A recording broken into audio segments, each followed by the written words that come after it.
Arpan, you can start. Good morning, everybody, and welcome to LPC-69, India's largest online platform for learning and development as far as pharmaceutical industry is concerned. Today is indeed a very special day.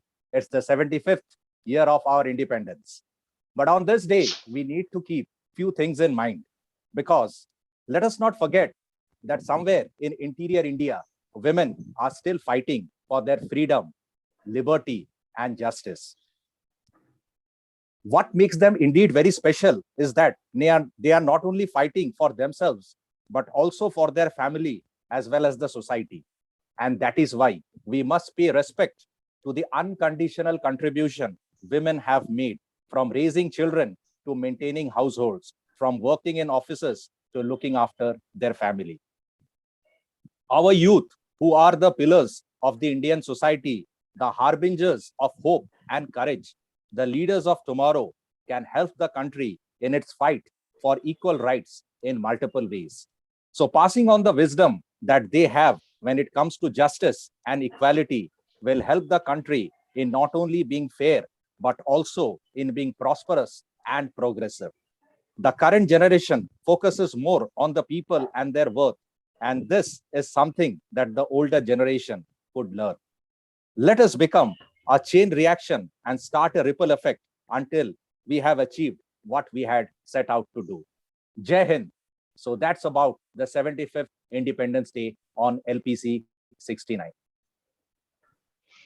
So today we have our principal sponsor, that is RX HCM. RX HCM solution is a digital and medico marketing solution provider presently working with 10 plus pharma companies across India. RX HCM builds unique solutions to engage HCPs and patients, like AI-enabled HCP engagement, chatbots for real-time stakeholder engagement. They have in-house subject expert team and proficient medical content team. The flagship product, Crux, is AI content aggregator. It covers 20 specialties and has engaged more than 50K doctors with feedback on 4 plus out of 5. And it is being leveraged by 5 pharma companies as of now. Our KOL profiler helps in personalized feed and campaign creator for HCP engagement with field force mapping. We have deployed 9 plus chatbot in pharma industry for HCP, connect patient support with CRM.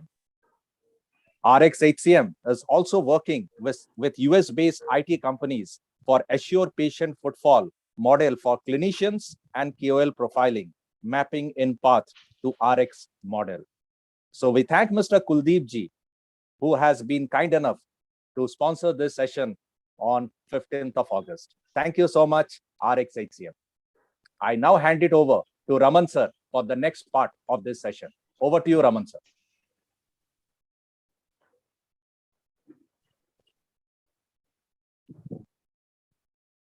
Okay, so hello to Live Pharma Coalition, that is a LPC audience, viewers, and LPC 69 young leadership speaker and panelist and moderator. As you may know, every week, Sunday at 11 a.m. IST is the fixed time for the weekly LPC online pharma discussion sessions. This LPC online pharma live discussions sessions is for the all pharmaceuticals, life sciences, and healthcare industry people from all the departments and sub-departments across the globe.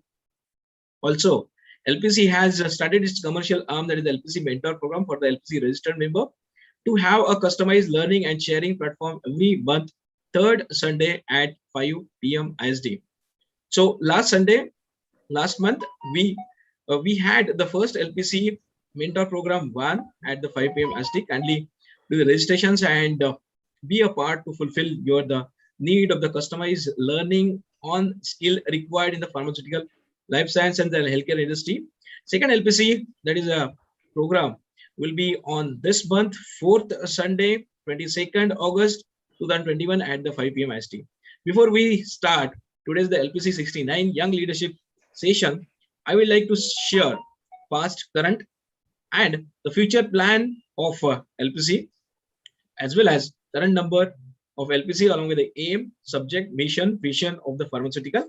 And here I will just like to share my screen to text it all of you on the journey of LPC. Hope slide is visible and it's on the full screen board. India's largest online pharma discussion platform currently, Live Pharma Coalition. The short way we called it as LPC. It's a learning and sharing platform from the day one. So India's largest online pharma discussions with the help of the consistency of all the sessions from the start till this 69 sessions. We have a large team which can be like the manage this learning and sharing forum. So from day one, it's a very clear about it. So as LPC journey is begins from the pharma learning and sharing in May 2020 with college mates and the seniors, juniors from the pharmaceutical industry, and three more executives, those who takes care of it along with me. LPC today, every day, every week, every month, becoming the larger and larger. Here, the Live Pharma Coalitions has currently 70 plus pharmaceutical company as well as the institutions, 180 plus speakers into WhatsApp group, those who has been like, taken up onto platform as a speaker, moderator, and panelist. 2,000 plus people reach of the all monthly sessions of 4 on Facebook and YouTube reach too. Now, by looking at the audience perspective, first week is leadership, where like all the sales and marketing leader, they come and they share the views. It will benefit to audience. International marketing, the second week is dedicated to them. That is the week 2 LPC Global, week 3 Young. We are here. LPC 4 is for academic. The students and the new upcoming budding the students, they can come, they can learn from all the experienced experts, those who comes onto LPC platform. Week 5 is for the womanship. So different leadership pharma discussions for the different audience and the viewer. Just take a benefit of it, those who has worked there. As I said, this is the team for the executives. So consistent effort of the learning and sharing from the first month journey. It has been initiated with all this three stalwart, those who help for the LPC, Mr. Yashwant Mishra, Mr. ICS Verma, and Mr. Vinod Vaswani, those who has like the executive along with me. Now, this executive member teams as per the week, those who use the best industry and institutions connects of weekly pharma live sessions. So today here we are here. So here are the young executive members. It has been like the dedicatedly handled by Mr. Pankaj Srivastava sir, along with him, the Sanat Chau, Amin Roy, and Arpan. Arpan, he takes care of the young executive members and all the sessions of the third week. We are missing here both of them, Sanat Chau as well as the Amin Roy. So we will be having the own the panel discussions in the subsequent month. As the reason could be for the LPC to making the LPC as India's largest pharma online discussion platform is 20,000 people reach onto the Facebook for the 1 month for all 4 videos. Each video, that is the 1.5 to 3.5 thousand, it reaches to people and people get engaged. So 1,000 or 1,500 people for each video, they watch it and they learn from the LPC. 2,000 the YouTube subscribers, those who get engaged onto YouTube too, because our the LPC sessions, it goes parallelly live stream onto Facebook and YouTube. Along with that, the LinkedIn share also we do it. Now, as I said, the LPC Mentor Program, it has been initiated for the customized learning and sharing platform only for the LPC registered member. Here on the respective third week of this month, fortunately, it coming in the 4th week. Well, in the customized learning, you can take it from the two the speakers. Also, I would like to thanks to the LPC 68, the global leadership live audience on the Facebook and YouTube, those who has watched to us simultaneously. As thank you so much to Alec HCM Solutions, those who have supported this LPC 69 young leadership sessions. And coming to this very nice topic, that is the digital mindset, resilience, and the learning and development. What are the different things are there? So many more in the pharma that will be taken care by all our three speakers. Today's LPC-69 young leadership. We have three speakers: Rinkesh Shah, Mr. Shanturu Banerjee, and Mr. Debashish Sarkar. Along with that, all four eminent panelists and the moderator, those who will be taking care of these sessions. Out of that, all four, two we are missing, Mr. Amin Roy as well as Mr. Sanak Chau. So today's sessions, it will be like the handled by Mr. Pankaj Srivastava. Currently, he is working as a Vice President Marketing and the Training, and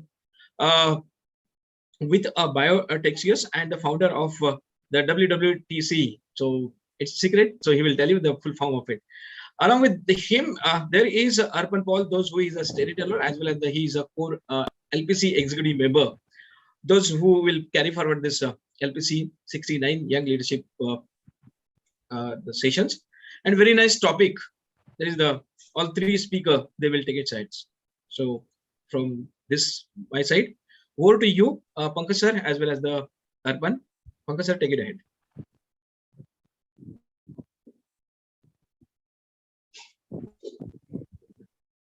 Thank you, Raman sir.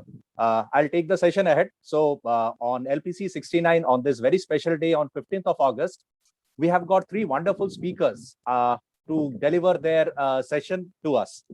So we would like to have one minute of the introduction to that topic. So first of all, I would invite Mr. Rinkesh Shah to just take a minute to introduce what he has for us today.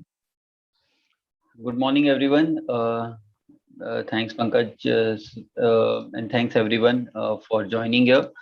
So today, the topic which I will take is something which is close to the heart. It's about transformation. It's something which as a job responsibility, some sort of transformation which I have been trying to achieve within the organizations which I have worked at. So it's about the transformation, the commercial transformation of a business, and what type of mindsets we might adopt in order to achieve that. And so we'll deep dive into more of it in the coming talk. Thank you so much, Mr. Rinkesh, and we are really waiting to hear more from you on your topic, which is commercial transformation on the digital mindset. Thank you for that.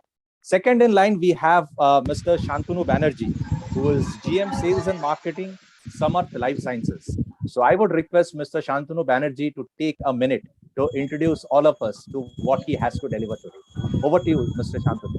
Yeah, thank you.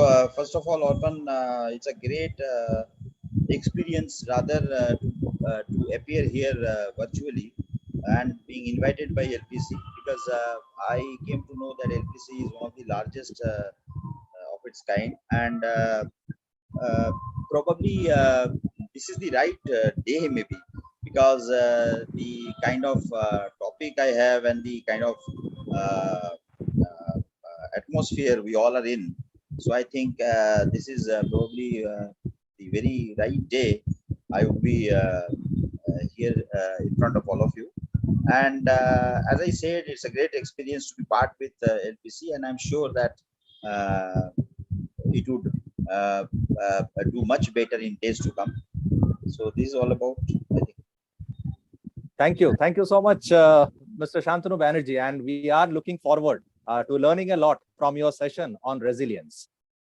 Third, we have Mr. Devjit Sarkar, who is a Senior Manager, L&D Cipla Limited, and he is also going to deliver a wonderful session to us and to know more about what he has to deliver. 1 minute talk by Mr. Devjit Sarkar. Over to you. Thank you so much. I mean, it's really a great pleasure to be a part of this, entire program, and that too on such an auspicious day, which calls out for freedom. Definitely. So the topic is very close to my heart when you talk about learning and development in the new normal, because the entire world is talking about moving into the new normal. So during the discussion, maybe we'll talk a little bit about how the journey has been from the learning and development perspective, and how things have changed, or have it really changed is a big question. And that's what we are going to look at when we go through the session. And if something has really changed, then how do we equip ourselves to be more productive, more adaptive to the new change? from the L&D perspective, that's what I'll be focusing on during the discussion. And of course, with a lot of inputs from the esteemed audience and the panelists. Thank you so much, Devjit. And we are really going to have a great learning session from your deliberation, and we will be keenly waiting for that. So now I hand over the proceeding to Pankaj sir, who is going to introduce our first speaker, Mr. Rinkesh. So over to Pankaj sir.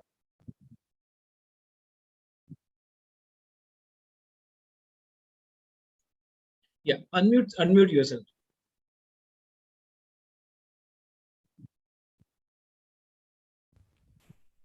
So what I was saying that before I introduce Mr. Rinkesh, for the benefit of audiences, let me also introduce myself. Well, I've been in this industry for more than 38 years, and I've done different roles in sales, marketing, and training.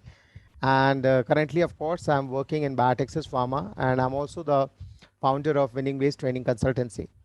Now, friends, you will appreciate that last 1.5 years, we have witnessed, an accelerated adoption of digital medium by our pharma industry.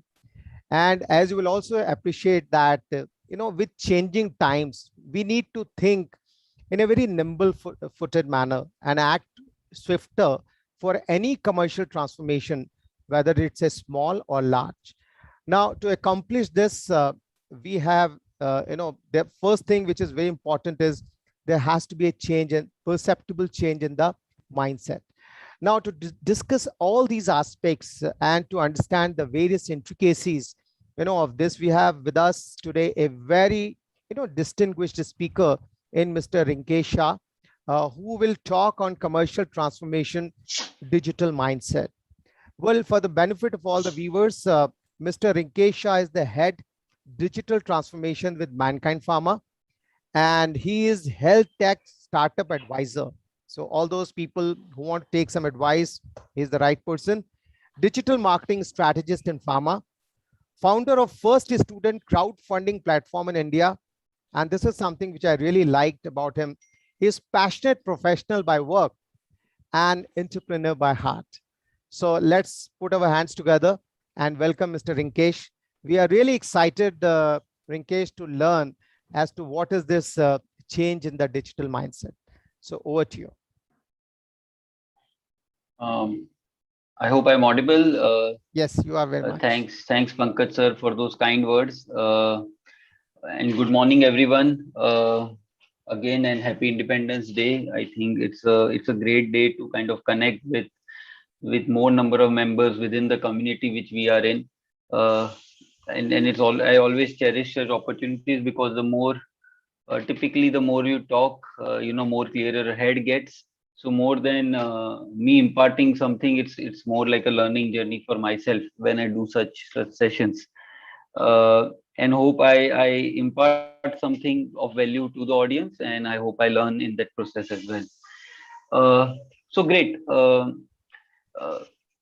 So my topic today is about commercial transformation and the type of mindsets which you might want for those transformations to take place. And why I call it digital mindset is possibly because we resonate with that word more closely to the type of mindsets which are needed today. Where, as Pankaj sir was saying, it needs to be nimble, it needs to be aggressive, and those sort of things kind of resonate when you talk about. Sorry, just a second. Makes sense, Georgie. Sorry, yeah. So it does make sense about using the word digital when it comes to commercial transformation mindsets. In order to, so in my roles within the organization, various pharma and tech organizations, I worked in TCS, Infosys, as well as GSK and Cipla. I played roles of consultant as well as where you are more so trying to impart a wisdom, trying to arrive at ideas, and kind of as a consultant, you are giving those ideas for someone to kind of carry out and execute. Whereas in my last two stints, I have been more closely related to the execution side of those ideas as well.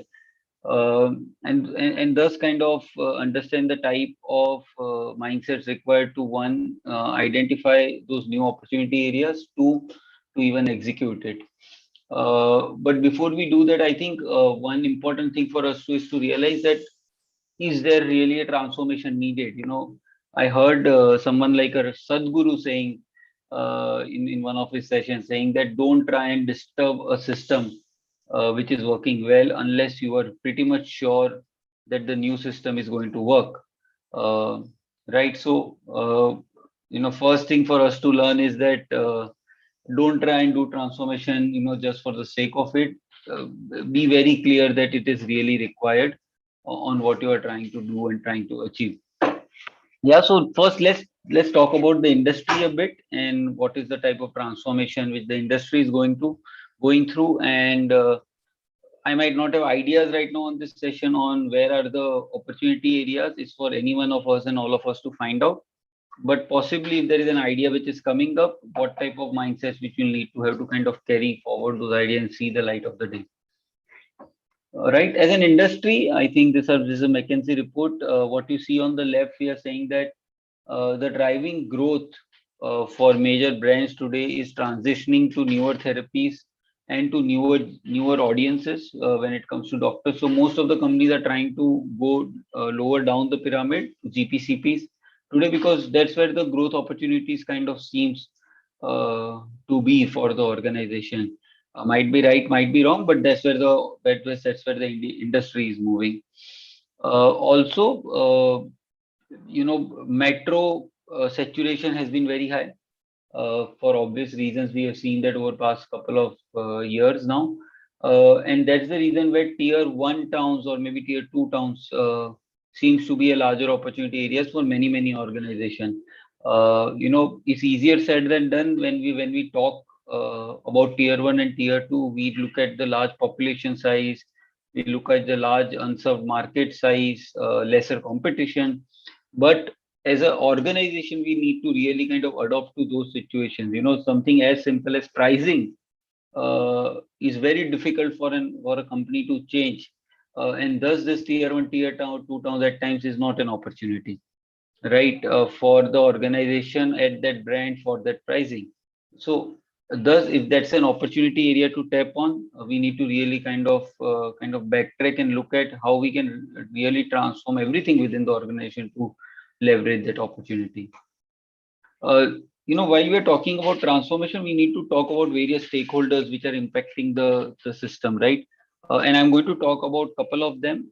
Maybe starting with non-healthcare, and there are certain alarming media headlines, as we call it, and some facts which really tells us that we need to up our game as a pharma organization.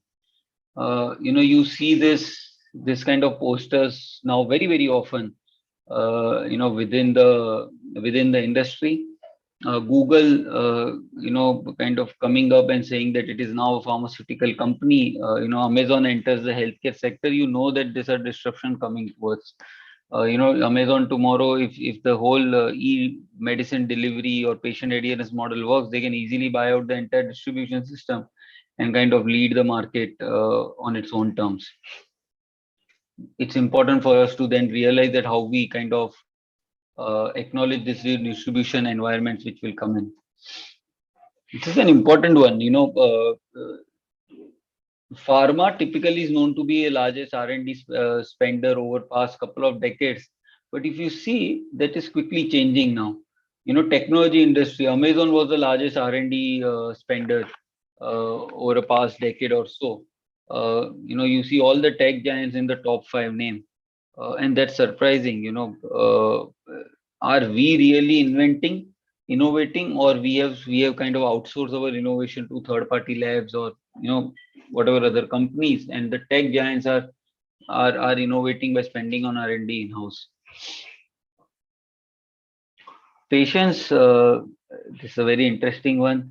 This is also kind of a shift which we are seeing consistently, and I'm sure that every one of us relate to this, right? Patients who are meeting doctors are coming with are of different kinds today, right? Some ones are hopping ones, every time coming for a second opinion. Some ones are the anxious ones and the curious ones, depending on how much they've read on Google. this type of patient are consistently meeting doctors, and it's no more about doctor's word is the last word. Our Google patient, I think all of us are Google patient these days. Even the pharmacist, you might have done a B.Pharm or anything, but you will tend to read a lot more on Google and find from Medscape and so on what you are really going through, right? You feel empowered just by reading 2 lines on a Medscape or a PubMed or anywhere else, and you kind of start debating with your doctor. Right? You want to feel, and you feel more involved. Obviously, the information is democratized, and this is important because largely pharma have been the distributor of information and knowledge to the doctors, right? And that is changing now. And if that is changing, how do we kind of up our game towards that?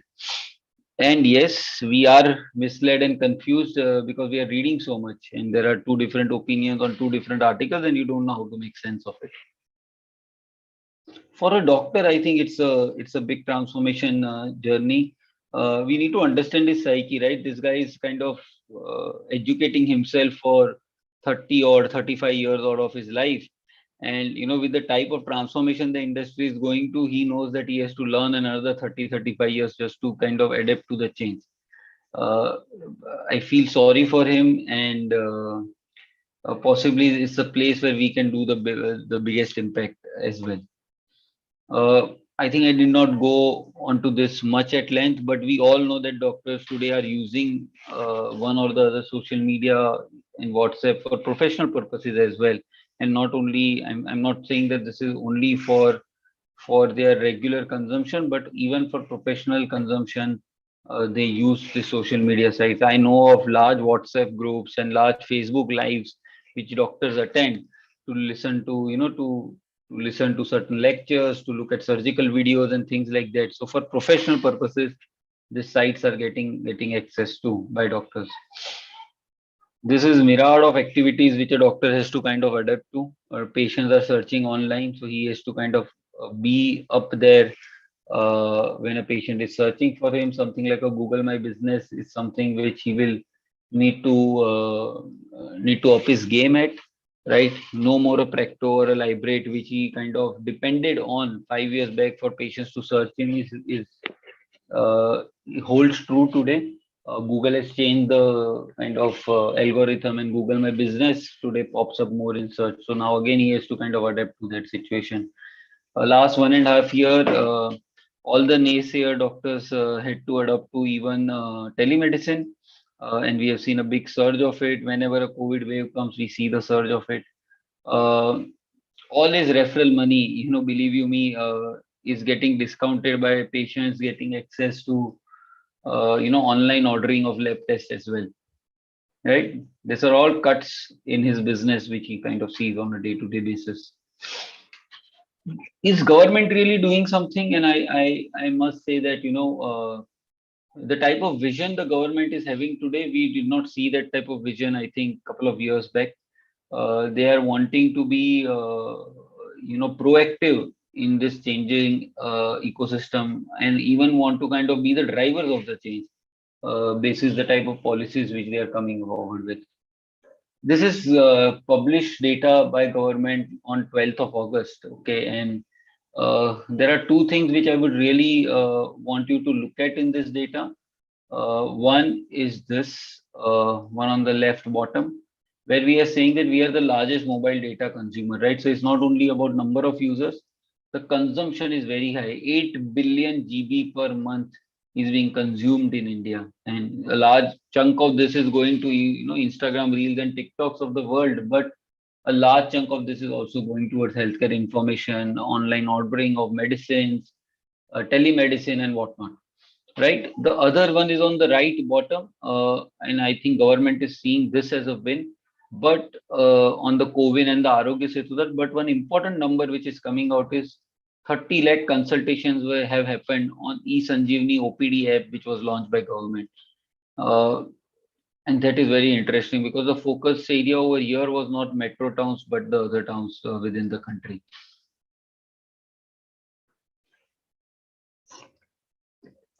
NDHM, we all know, right? National Digital Health Mission. Government is working on it since 2017. They have a blueprint of it, which was launched in 2019, and the first pilot was launched in 2020. And government is taking aggressive steps. They have kind of proactively reached out to all the health tech players, the telemedicine players, the EMR, EHR players. This is the first time where we have seen government proactively reaching out to them and bringing them within the ecosystem where they can get the health IDs, they can build registries and health facility registries as well for the country. Large amount of transformations basically are happening. This is a very complicated NDHM stack which the government has placed down, where we might not go into details of this, but what essentially is happening is government is cutting out each and every stakeholder, defining what they have to do, and also defining what benefits they will get once they do certain activity and certain tasks. So right from normal consumer to clinician to a pharma company to a health tech startup, everyone has something to gain out of it. Well, with so many changes happening, obviously the physician pharma interactions are also changing, something which impacts us a lot on a day-to-day basis.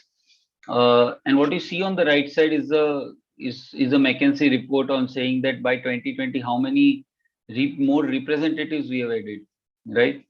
So what we are saying in 2005, there was only 0.1 representative per doctor, which has grown 2x, and we have now 0.3 to 0.4 reps per doctor.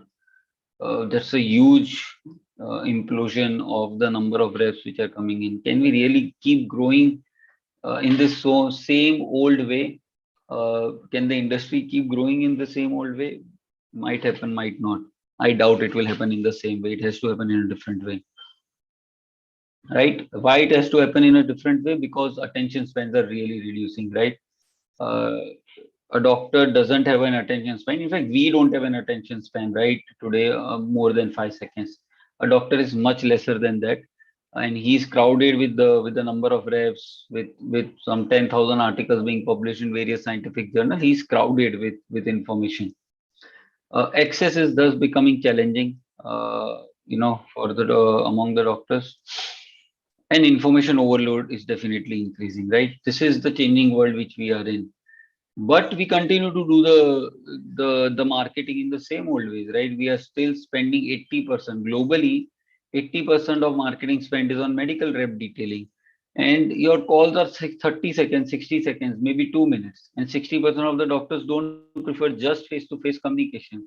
But I think it's pharma is really a laggard, and it's hard to change.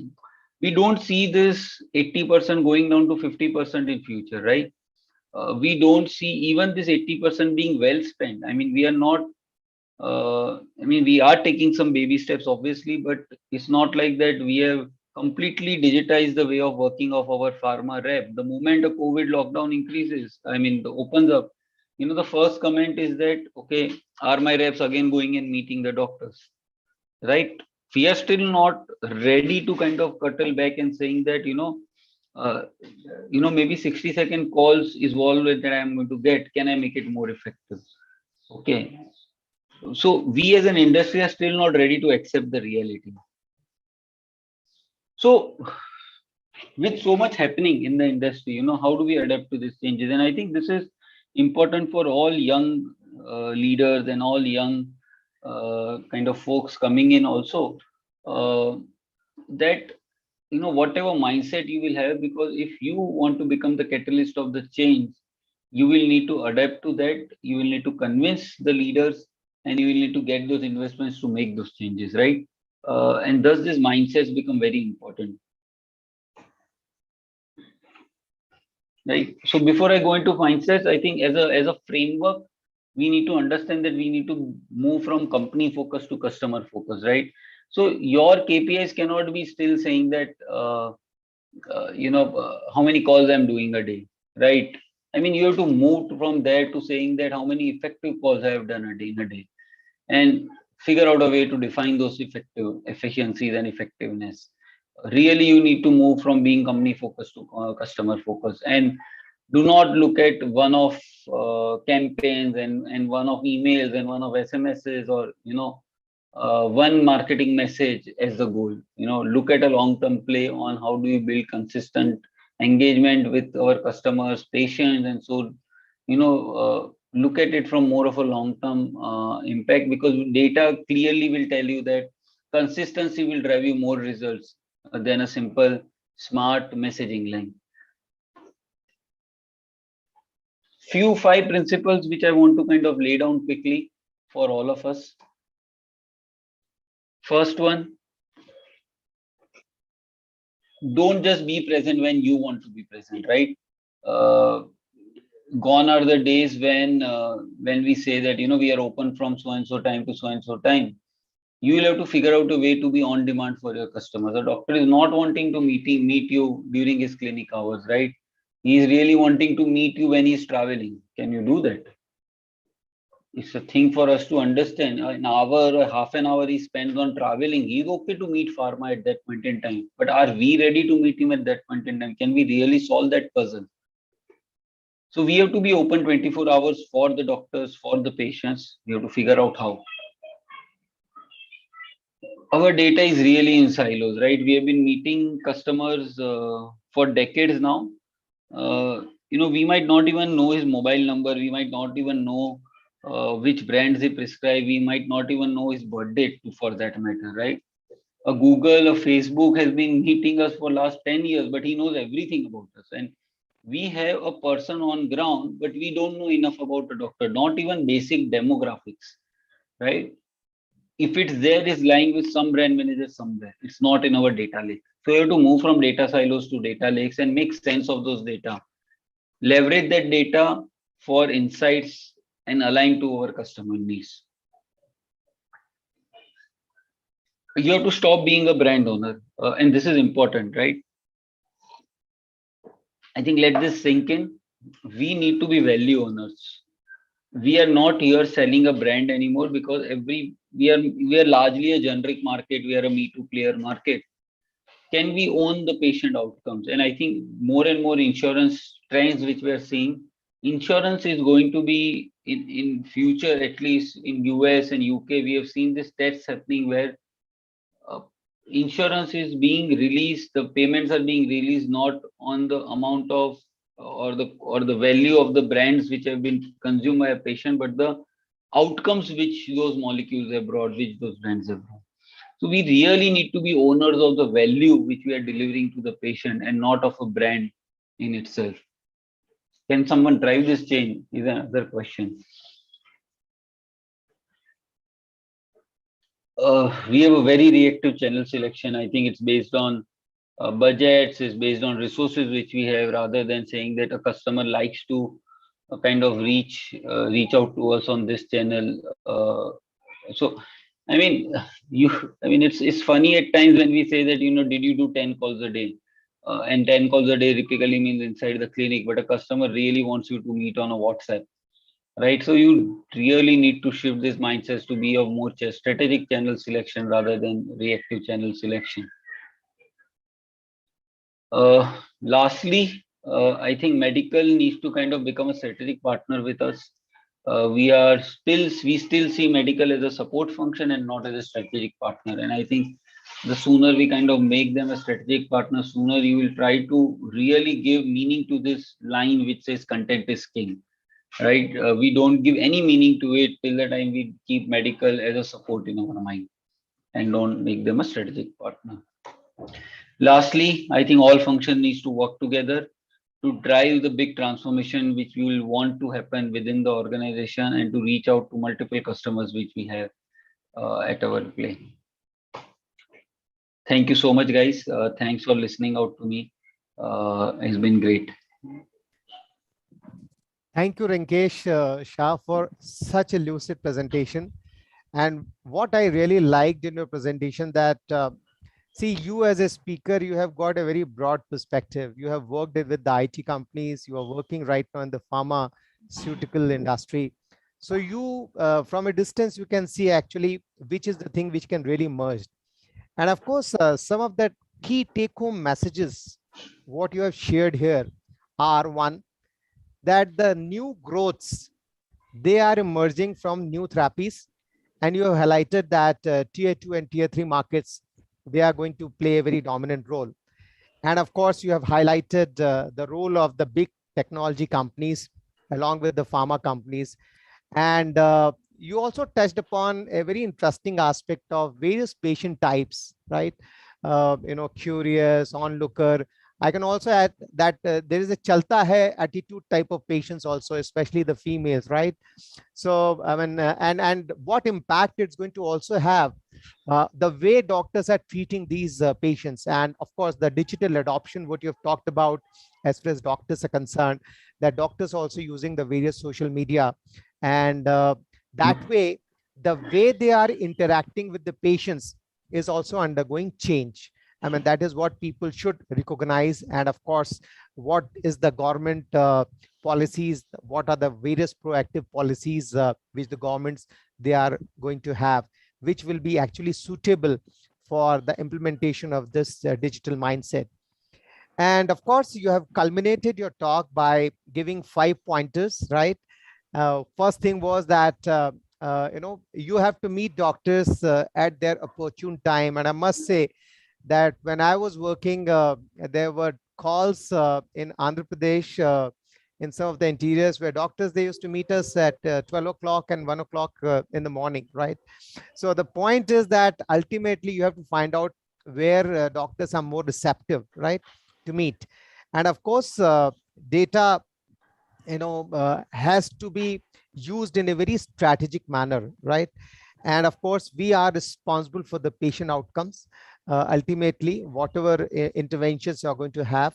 And of course, you have to have from a reactive channel selection to a very strategic channel selection, and medical as a strategic partner. That is also what you've highlighted. And in the end, everything depends on the collaboration.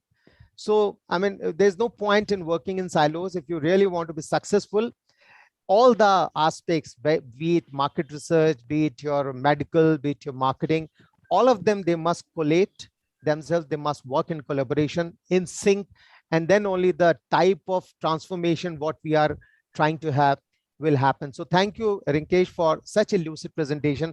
I hope this is going to be very useful for our viewers, and there will definitely be a perceptible change in the mindset after your talk, Rinkesh, right? So with this, once again, thank you very much. And I would like to hand over to Arpan to take it forward. Thank you so much, Pankaj, sir. First of all, yeah, I think there are a few questions, but we will take up later. Yeah, over to you. Yeah, thank you so much, Pankaj, sir. And indeed, Rinkesh, sir, that was a very simple presentation on digital technology in the pharmaceutical industry. And no doubt, this is a time when we have to go for a hybrid model where the physical connect as well as the digital connect has to go hand in hand. So next in line, we have Mr. Shanturu Banerjee as our second speaker. So Shantanu and me have been associated for the last 25 years. And Shantanu is a graduate in science from Kolkata University and started his career in pharmaceutical industry 30 years back. He has worked for top 5 organizations like Zydus, Cadila Pharma, and for more than 25 years, he has been with Zydus. And he believes on simple thinking and building businesses with spirited teamwork. He loves always to become one-point solution or one-stop solution for everything. So today his topic is on resilience, and let's give a big hand to Shantanu when he starts his presentation. So over to you, Mr. Shantanu Banerjee. Thank you, Arpan. First of all, my thanks again for inviting me here. Thanks to Mr. Marke and the entire LPC team for inviting me here. And probably I said this is the right day because not only it is the Independence Day, the 75th Independence Day, but also I am going to talk on resilience, which would be one of the most relevant quality each Indian should have within them, because resilience is a kind of a quality which can only help So therefore, before I start my talk, my thanks to Mr. Rinkesh for taking all of us in the world of change mindset, and also that becomes very apt to current scenario, because for last 1.5 years we all know uh, how we are facing the heat of the situation and how the things are getting impacted.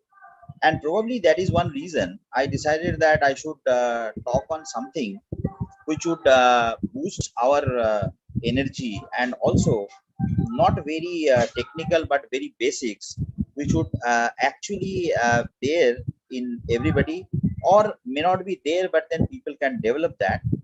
But then there are a lot of understanding need to be there, because it is very easy to say that I am a resilient character, or maybe we love to become resilient in our approach, but then it's not very easy to execute. So let us see that what it talks about. Resilience is a positive vibrance, or maybe thought created by the individuals to overcome the difficulties. Now the difficulties could be any. It could be a difficulty because of some situation. It may be a difficulty which is not in his control. It may be a difficulty which may be impacting him. Now this is the quality which allows the people who are knocked down by various condition of life, or even gone down to ashes, like from the scratches you have to come back. So from that kind of situation, if you find the concern is finds a way to bounce back in much stronger way than the ever, is basically is a kind of a quality called resilience. Here what is important is the high belief system. An individual should have a high belief system of an uh, of his capabilities, to establish his capabilities, to create many possibilities, and at the end all this can make him emerge victorious. So therefore this is about the resilience as a whole.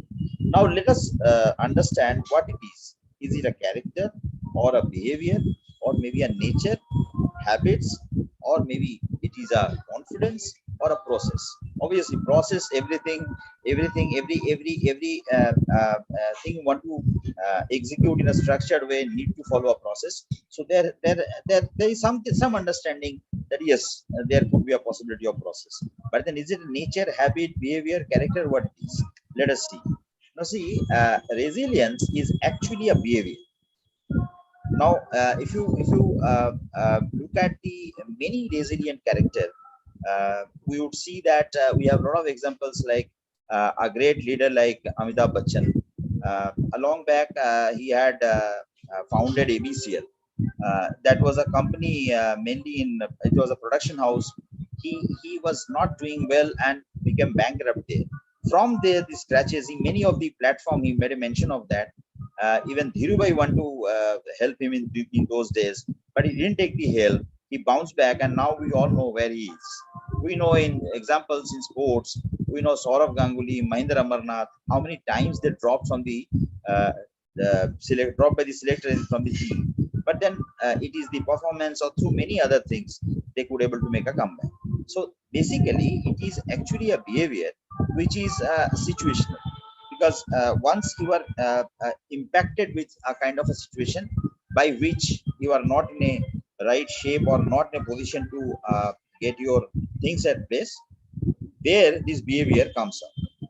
But the execution of that kind of behavior always based on certain processes. We would see in the coming up slides that what are those. But then it can become a character. Once you have a behavior, it can also become a character of an individual, but certainly not the nature or habit. Resilience cannot be a nature or a habit, and are repeated success achieved by a resilient character. Suppose anybody come across number of occasion a situation where he has to show his resilience in means approach, you know. So in those situation, once he becomes successful, and there could be a possibility that he develop a he will have a full of confidence. Sometimes that confidence can become overconfidence, so he has to be little bit careful in this. And success out of resilience actually depends on many factors, but here a concerned person who are resilient by nature has to ensure that there should not be an element of overconfidence. Rather, he should have a full of confidence, self-belief to execute the uh, actual approach. Now, the factors which are responsible, let us see, for resilience are basically start with is the understanding of the nature or the failure or the difficulties he faces. Anybody is facing any difficulty or any kind of a failure, he has to have a proper understanding for that. Secondly, there has to be a historical analysis of the situation, the assessment of the strength and weakness he has, or maybe if it is a team, then the team has, the knowledge of all possible obstacles which can come in between should be addressed properly. A strong mindset followed by the self-belief are the main key factor for resilience. Accepting the challenge is something without that you cannot achieve a success. And the capabilities, it's a big area, but then capabilities are many which can be developed also. So let us see that how this can be addressed. First, I said about the understanding of the nature of the difficulty. That involves in-depth analysis of the situation, like how that difficulty arises, why, and then when it has happened. Then coming to next is the which influencing factor responsible for this has to be uh, uh, uh, there in the understanding. You should know as a resilient character that which are those influencing factor is actually creating trouble for you. Then what kind of degree of impact it can have in your overall goal, like whatever you are planning to achieve, what kind of impact it can create. And therefore, the next is what is the long-term and short-term impact of that, the difficulty what you are facing. These analyses are very important for executing a proper resilient role. And fourthly, it is the historical background of the issue is also need to be known. Otherwise, we'll not come to know that next time, if we can take care of this, whether we can protect this or not. Finally, there would be a understanding one has to develop about how it can impact your future and what could be the frequency of the same issues.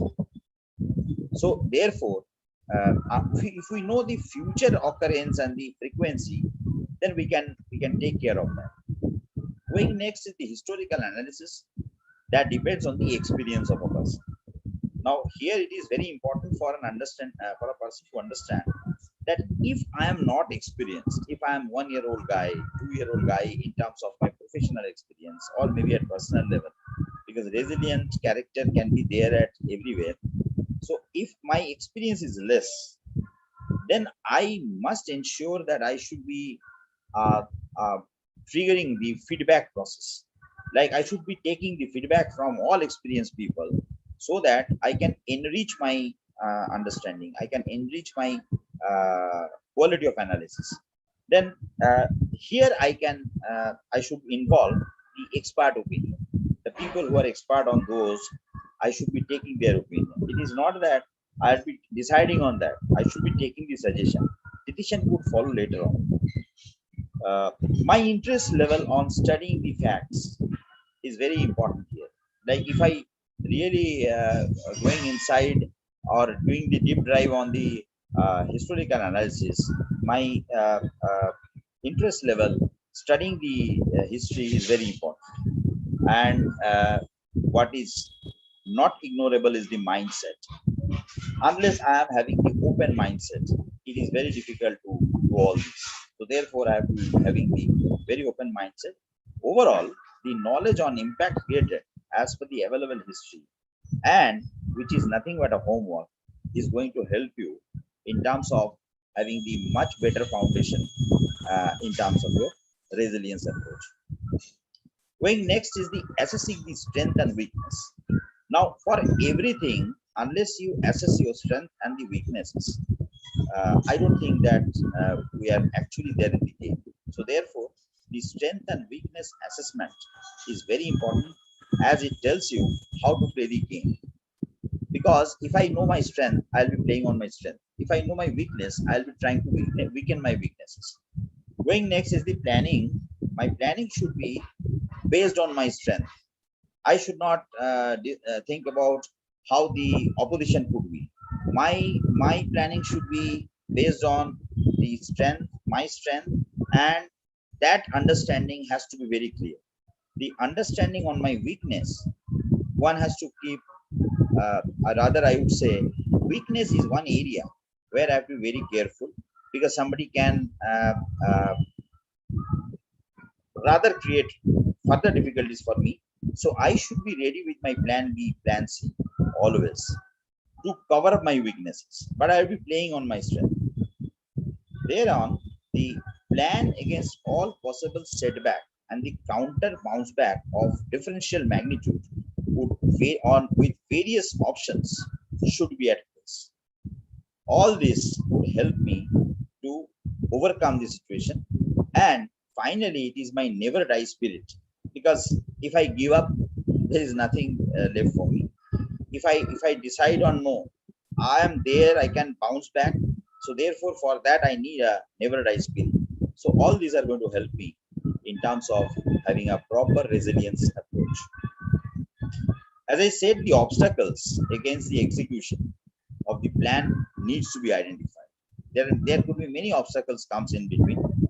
So I need to have an understanding, because at the time of execution or of the plan, I need to understand what could be the obstacles can come.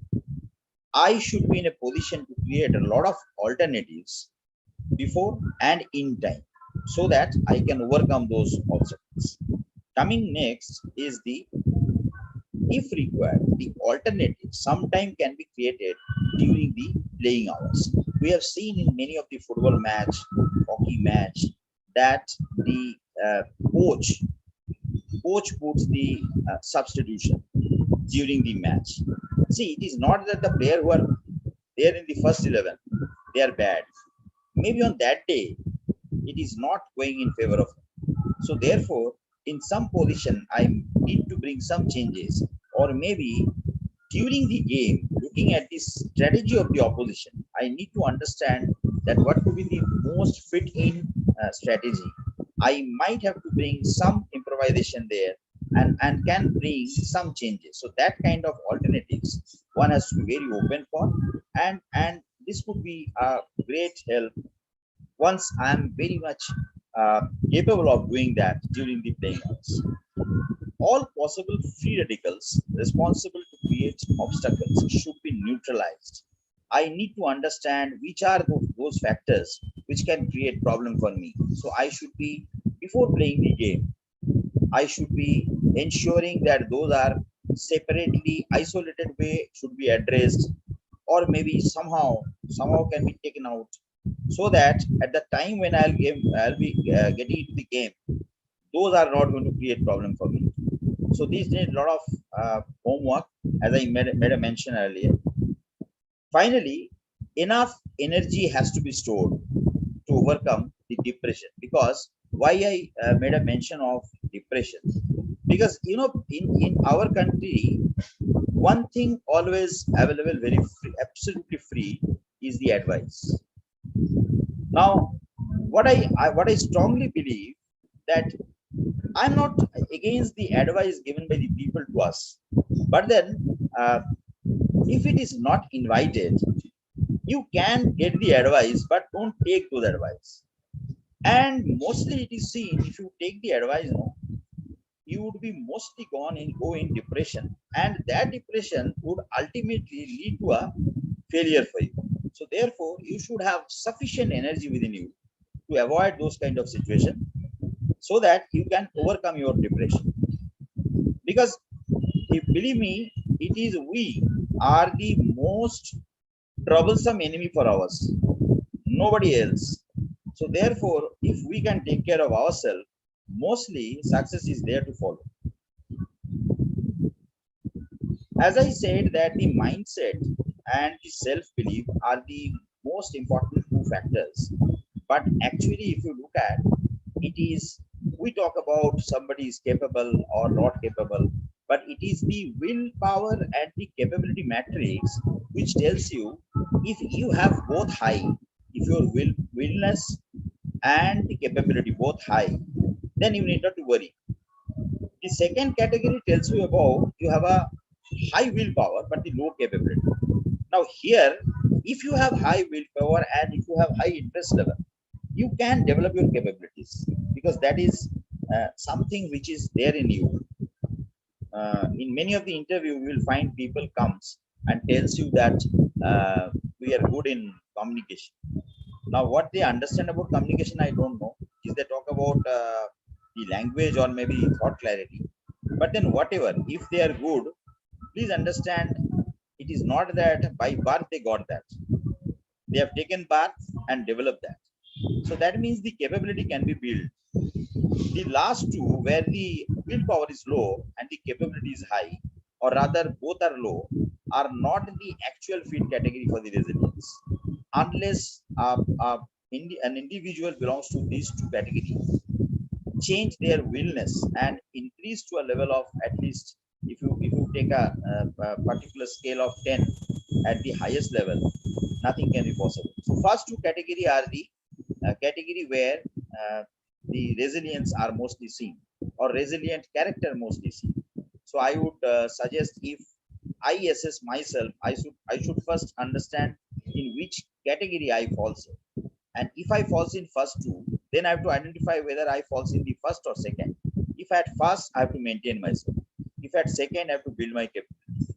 If I'm not there in first two, maybe third, then I have to increase my willingness. Once I increase my willingness, my capability is there. So I'll be definitely get through. But then my willingness has to be brought up. But the category 4 is one where the resilient would be very difficult, because both the cases are low. You have to increase both your capabilities and your willingness. So first is willingness, then only you can develop your capabilities. So that might take little time, but everything is possible. Now let us look at the next point, which is the accepting the challenge. Now see, we are there everywhere we go and tell that we are there to accept the challenge. But is it true?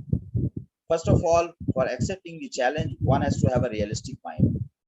And that realistic mind is going to help him for getting an understanding. Yes, the difficulty, the success, the failure, everything is possible. It is not that is not going to happen. It can come maybe in between our journey. What counts is your maturity.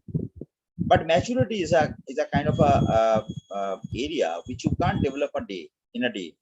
It takes time. So therefore, if you have that, it helps you. If you don't have, then you have to count on your certain other factors.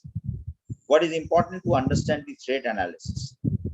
Once you understand and accept the challenge, you please do analyze the threat part of it. For that, your involvement at the high degree of involvement is very, very important.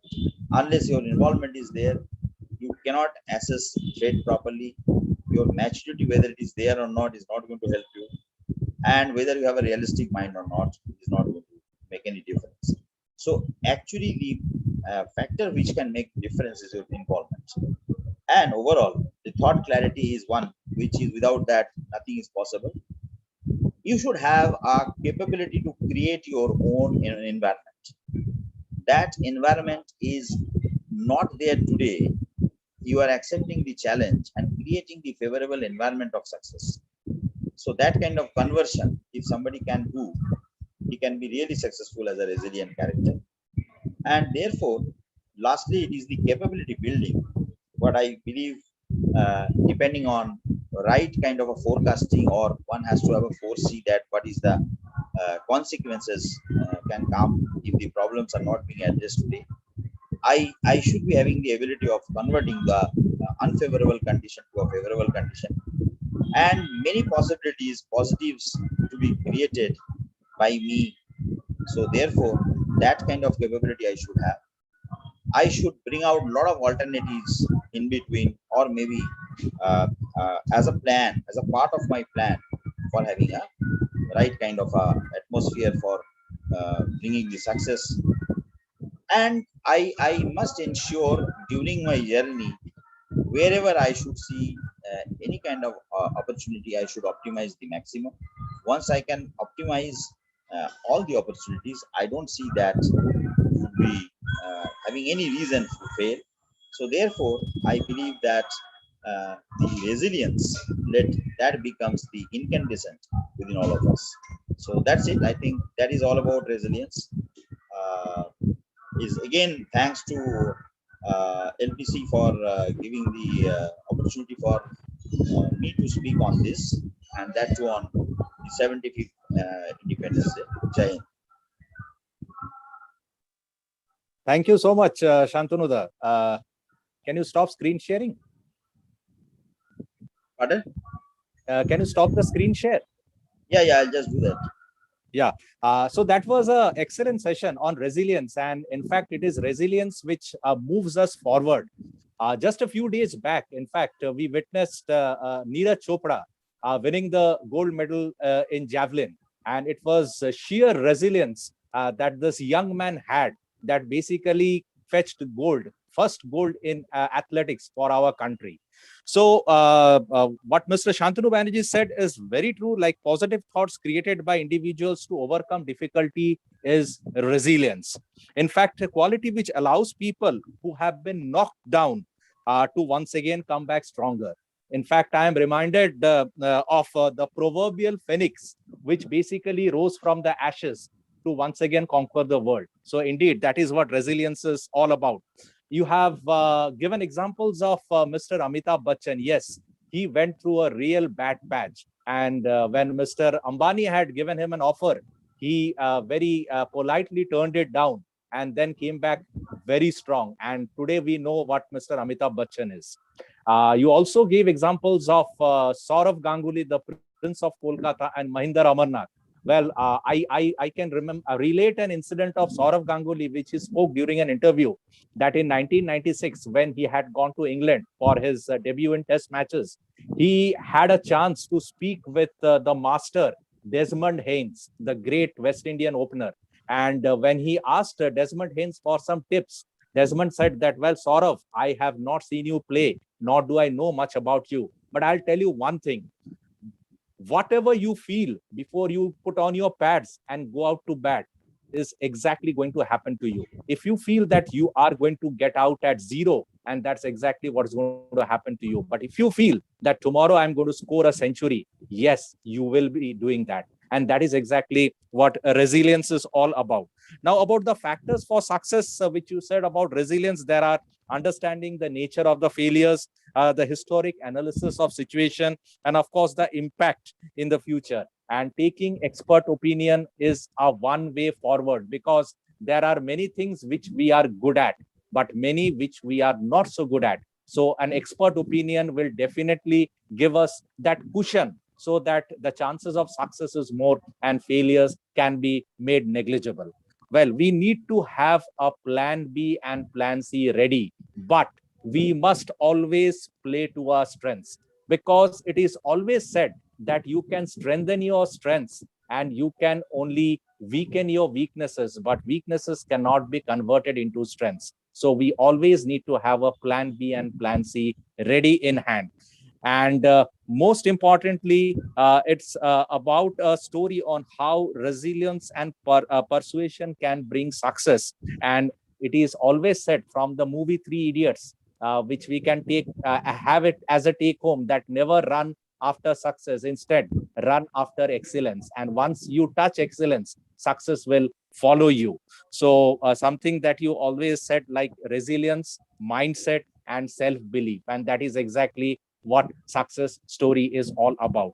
So based on that on how resilience and how persuasion can bring success. A 2-minute story would drive home this point, that one day the sun and the wind, they were talking casually, and the wind boasted that I am stronger than you. The sun just smiled. But again, the wind said that if you don't believe me, let's have a competition. And the sun reluctantly agreed. Just then, they saw a man wearing a jacket passing by. The wind said, whoever separates the jacket from the man is stronger. The sun agreed and asked the wind to give the first try. The wind started to blow as hard as he could. The man held on to his jacket very tightly. The wind blew even harder, and the man held on to his jacket stronger and stronger. Finally, the wind got exhausted because it could not remove the jacket from the man. Now it was the sun's turn to remove the jacket. At first, the sun was shining very gently on him. Gradually, the sun began shining brighter and brighter, and the man started feeling warmer and warmer. And finally, he took off the jacket. And that is how the sun came out as a clear winner in the challenge. So also in this corporate world, persuasion is better than force. A kind and gentle manner will give quicker results than threats and coercive measures. So let us try to use the carrot, because it always yields better results than the stick. And that is all about persuading people and people working on their resilience. Thank you so much, Shantanu, for this wonderful presentation. Indeed, today's 75th Independence Day was the best place where you could have delivered this session. Now I will hand over the session to Pankaj sir, who is going to introduce our third speaker, Mr. Devjit Sarkar. So over to you, Pankaj sir.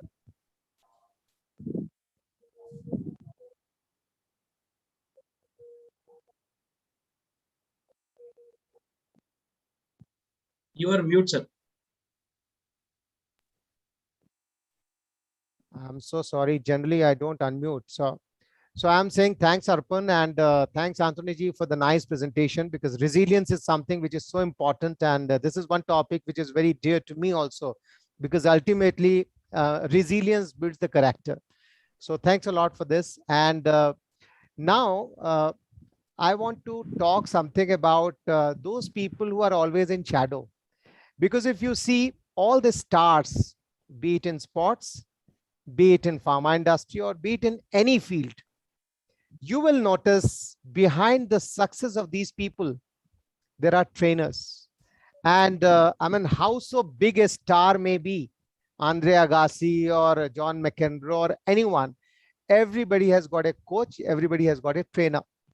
So training is an integral part, I would say, for the success of the people. And as far as the pharma industry is concerned, I can vouch the training has undergone a complete change. I mean, 38 years back when I had joined, the type of training which was being imparted, I mean, that time, of course, I can tell you there used to be hardly 1 or 2 trainers, and that too used to stay in the head office. But now the organizations, they have realized the importance of training. And that's one of the reasons why you find not only in the corporate and the head office trainers, but there are trainers in the field working along with the field colleagues. And, you know, the type of training which is being imparted with the advent of all the digital medium, learning management systems, the various new processes which have been adopted, there is a complete change paradigm as far as the training is concerned. And to discuss the various nuances of that, I have got, or we have got today, a person who has got a very diverse experience, right? He is Mr. Devjit Sarkar, and I have got a special pleasure in introducing him because I happen to interact with him. We have worked together, and I've learned a lot while interacting with him, I must say. Devjit actually has got 18 years of pharmaceutical experience, in 12 years in sales in various organizations. So he has worked in Serdia, he has worked in MSD, Bristol Myers Squibb, AstraZeneca, and he has been a part of launch teams and associated with brands like Januvia, Onglyza, Foxica, etc. and he has got more than 6 years in training. He started with Lupin, and currently he is heading the cardiometabolic cluster in a very reputed company, Cipla. He is certified in clinical diabetes and health research methodology from St. John's Medical College, Bangalore. He has got diploma in training and development from ISTD and executive diploma in HR management from XLRI. Conducted sessions for diabetic educators, patient counselors, tele-counseling executives of pharma companies. Devjit is a passionate trainer with special interest in soft skill trainings, focused on improving effectiveness of pharmaceutical field force and management. So Devjit, we are very keen to hear from you the new normals in pharma L&D. So let's put our hands together and welcome Devjit for this session, which I'm sure is going to be very, very insightful, and it will help most of us in improving our effectivity in the field. Over to you, Devjit. Thank you, sir. Thank you so much. It's really a pleasure for me as well. Thanks for those kind words and encouraging introduction. So I'll straight away move to my topic, which is the new normal in the pharma industry. And the first slide that I'm going to show is very common. It's known to each one of us. I think we have seen it in different forms and textures across different presentations, maybe hundreds of presentations over the last 1.5 years to 2 years. Now, what I'm going to share is no rocket science, no big data, but it's from sheer and mere experience over the last 18 years that I've gathered, both being on both sides of the table, as I say so, as a trainer, as a trainee. And as I say so, I believe each one of us, in whatever functions we are working in the pharma industry, have been on both sides of the table, sometime or the other, right? And I'll explain as I go on during my presentation. So let us first see what happened when the lockdown started. Let me take you back to 2020 March. Suddenly, there's a lockdown. There's a Janta curfew. I believe all of us remember this. There's a Janta curfew, and then there's a lockdown. And though we have meetings prior to that of continuous business continuity plans and everything, but no one, not a single function really knew what to do or what's going to come. And I have very responsibly put this heading on top of the slide saying, L&D gave us a savior.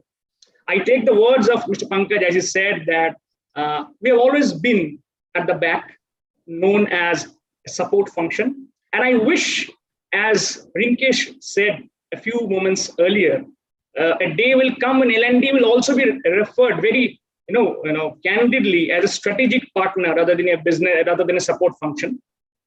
So L&D came as a savior because what happened? People were immediately confined to their homes. There was a complete lockdown. The customer connect, the doctor meetings were totally stopped because no one knew what to do. The entire system, the industry, needed some time to restructure or realign themselves, right? And as we always say, and that came into being, that learning is the best investment that you can do. And especially when you are in the pharmaceutical industry, learning or knowledge will remain and has always been the cornerstone of this industry. So we thought it's the best way to sharpen the saw of all of us at every level, starting from the people in the field to every function of the pharmaceutical industry came. And as I say so, and I have been interacting with my friends and colleagues from other industry, believe me, friends, the same picture has been predominant everywhere. Training has perhaps been exposed to the maximum potential during these times.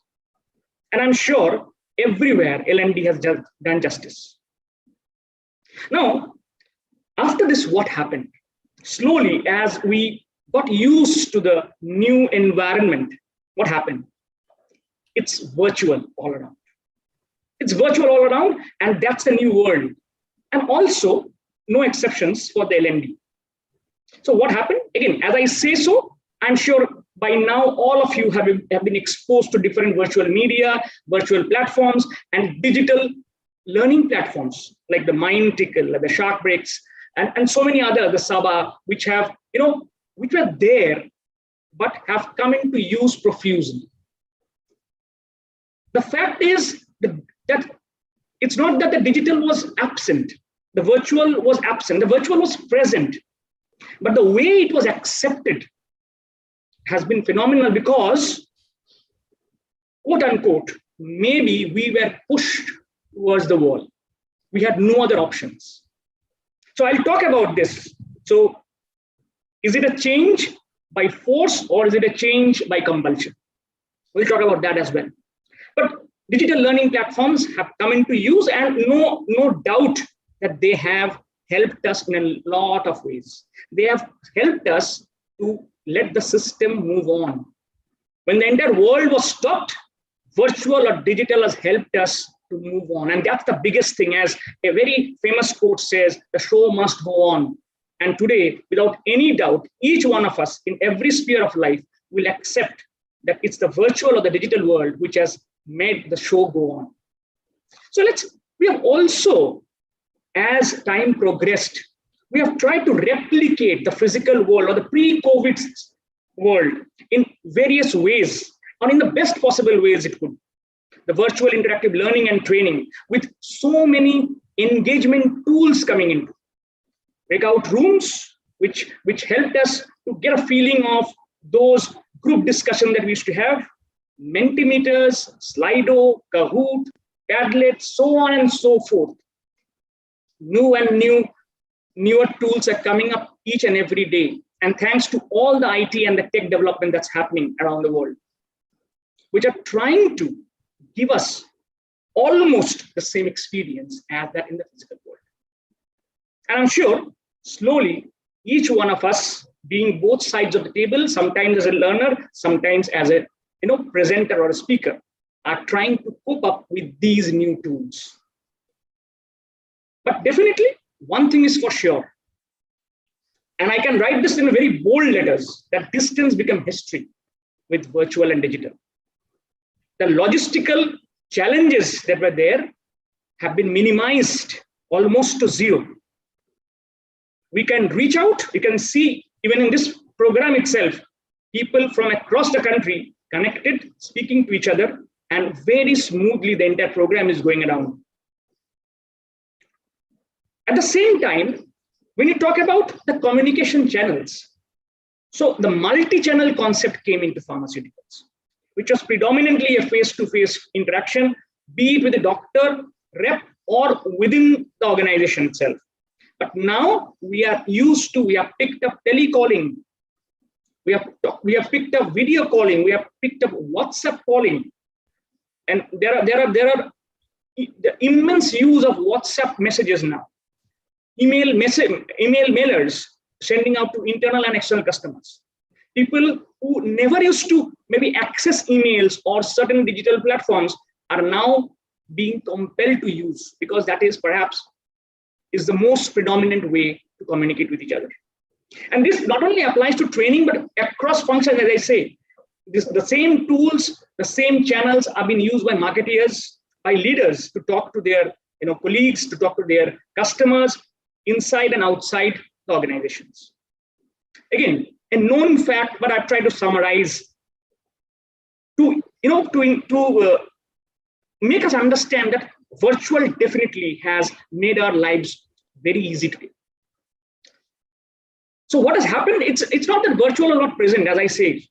Maybe the same thing would have come. Maybe it would have taken another 5, 6, 7 years, but the same thing has happened within 5, 6, 7 months because the environment has changed drastically.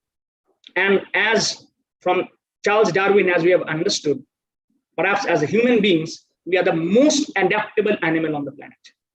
And we have adapted to it so nicely. But as I say so, let me also talk about what we miss, specifically from the L&D perspective. And maybe these photographs will ignite some memories in your mind, what we have left at the back. I don't know whether it's permanent or temporary, but definitely it's not there. Yes, the physical classrooms, Now, why physical classrooms first? Maybe this thought can come now because we have been used to the virtual platforms, the virtual classroom so much. Maybe the physical classroom used to simulate the learning environment that each one of us have been exposed to from our childhood. That's the habit that we have inculcated. And perhaps that is the best way of learning that we have been used to. That's why a virtual classroom. The moment a rep or a manager at any level goes into a classroom, somewhere the learner cap automatically comes on because the environment makes us do that. We are missing it. What else?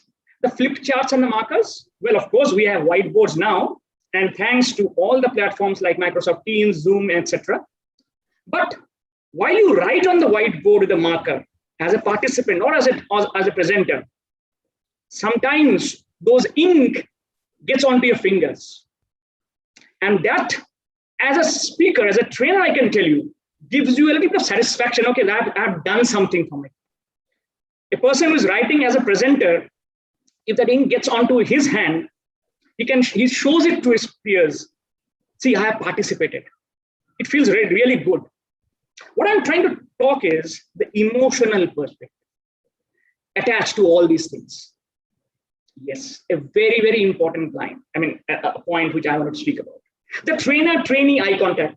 Pardon me for saying trainer-trainee, it can be the speaker audience. And here, as a speaker, I take into account all the functions, the marketeers, the medical colleagues, the leaders. Touch your heart and tell me, when you look into the eyes of the audience, of your people, I'm sure you can make out how much he has understood. But still there is some doubt in his mind. At the same time, if I look at my presenter into his eyes, I can understand the emotions, the impact that he is trying to create through his speech. Is that present? Well, unfortunately, except Google Meet, 9 is the limit, or maybe 15 is the limit of people that I can see on my screen. And that too, as an audience, I always have the liberty to switch off my camera. Right? The social connect. I think this is the biggest thing that perhaps we miss. Think about it. And I ask this question to many of my friends. Today the schools are closed. I'm not talking about training. Schools are closed. How many parents are really happy? How many parents really want to send their kids to school once everything opens properly? I'm sure almost 100% hand will go up. Why? Because it's not only learning, it's the social connect. It's the social behaviors that people develop, that people learn when they are with each other. When you are sitting next to your colleague, you're sharing so many things which may not be possible in a virtual environment. That's something maybe we miss. And the Chai Pe Charcha, it was so predominant that in one of our trainings, we started giving people topics to discuss on during tea breaks. And I'm sure great ideas come out. You discuss on so many things. Apart from learning, apart from your professional world, you come close to each other. And I always used to say in my trainings that apart from all the learnings that you carry from here, you should carry friendship. That's the invaluable thing that you carry out. And I'm talking about not only induction programs, it's programs across functions, across hierarchical levels. People develop such huge connect when they have these social interactions. The late night group studies. I'm sure all of us here will remember his or her training days.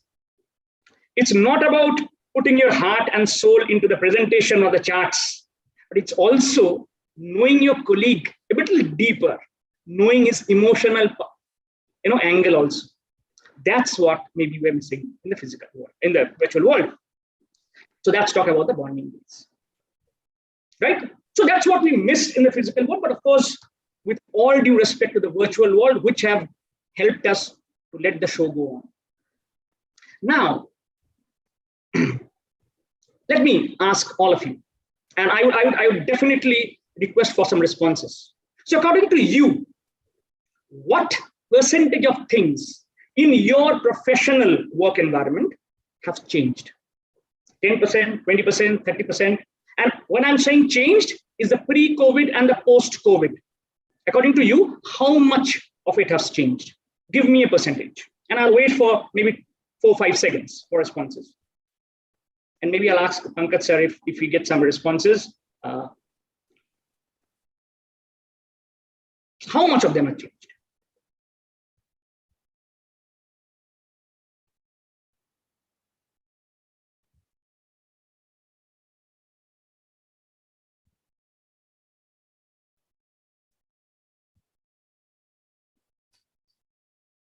Well, Devjit, I personally feel almost to the extent of 60 to 70%, things have changed in this present COVID period. And of course, I will request others also to share their views also. Correct. So 60, 70% what you said, I can see some responses saying 0, some saying 10, 20 as well. Ratan says almost everything has changed. Almost everything has changed. That's great. There is one very interesting comment by Dhaval. He says 0%. Nothing has changed. Fair enough. So of course, I mean, so a little bit of variation in the responses. Yes. Now, so let's understand, okay, what has really changed. Let's really understand this. And why I'm saying this, because somewhere what I feel is there is a tussle between the mind and the heart. What I mean to say is maybe there are perceptions. Let's look at some points and then let's see if things have really changed. Knowledge. As I said, the cornerstone, the first thing in the pharmaceutical world. The need of knowledge, has it really changed? Not really. We still need knowledge, and specifically when you're in the pharma world, the customer is a learned doctor in front of me. Knowledge remains as the cornerstone. It was, it is, and it will be. Yes, the mode in which we take knowledge might have changed, but the need of knowledge, the importance of knowledge have not changed. Meeting customers, the immediate response to here, sir, it has changed drastically. But let me first give you the first perspective. Are we still meeting customers? The answer is yes. So meeting customers have been a core function pre-COVID. It's still a core function now. But how you meet might have changed. Again, I would have some difference of opinions as we have recently started field work and going to the field, and the responses that I've got from across the country, most of the doctors, almost 90%, 92% doctors are open to physical meets. They are meeting. And this is also predominant in the class B, C cities. They are open to meeting. I remember one survey we did in one of the organizations long back, almost 5-6 years back, when we went and asked doctors, sir, do you really feel that a medical rep coming to you and is replaced by mailers or WhatsApp communications, will that help? And the very candid and vehement answer from the doctors was no. We need that human touch. It's a kind of refreshment for us while we see all patients work. Perhaps the answer still remains true. That's why doctors are still wanting to meet reps physically, right? At the same time, as I say so, the virtual platforms have opened up. Many doctors who have never touched virtual platforms have started touching it. But still, maybe meeting physically has been predominantly their choice as of now. The needs of the customer. Yes, it has changed. And this is a question which the marketeers also can answer. The needs of the customer have changed. But again, let me bring you back to the fundamental need. The fundamental need of the customer and a doctor is providing the best medical support to the patients. Has it changed? It has not. And for that, whatever he needs, we need to provide him. The mode, the way we provide him might have changed, but the fundamental need of the customer has not changed. And that again brings to one of the most important question is in-clinic meaningful interaction. So Has it really changed? Do the doctors stopped appreciating meaningful interaction in the present days? Not really. They still will and always appreciate meaningful interaction, which will help them to provide the best services to their patients. How you do it, how you engage the customers is something that we have to learn. The customer engagement through activities, through discussions, through patient-centric interactions is something that we might need to look at. But the importance of in-clinic interactions have not reduced. The medium of communication, both for internal customers as well as external customers. When I say internal, within the organization, as leaders, as marketeers, when you talk to your colleagues. Now, one thing you have to understand, I mean, we are doing a lot of things. We are using the virtual platform, the digital platform. Is my audience capable enough to take it? That's the question, I think, which all of us need to keep in mind. I am doing so many things. I am using the different platforms, almost all digital platforms am I aware of. I'm using it. Is my audience capable of taking that? Because that's what is most important. I mean, as you all say, the best strategies in the world work only when they are implemented. So the best ideas, the best interactions are impactful when they are equally acknowledged from the other end. So talking about that is a learning agility.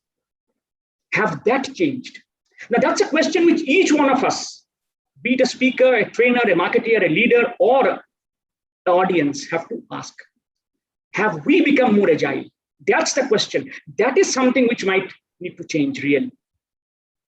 The way we learn things, are we really capable of using the digital medium? If I'm a speaker, am I at least thorough with the basic knowledge of different platforms when I'm speaking?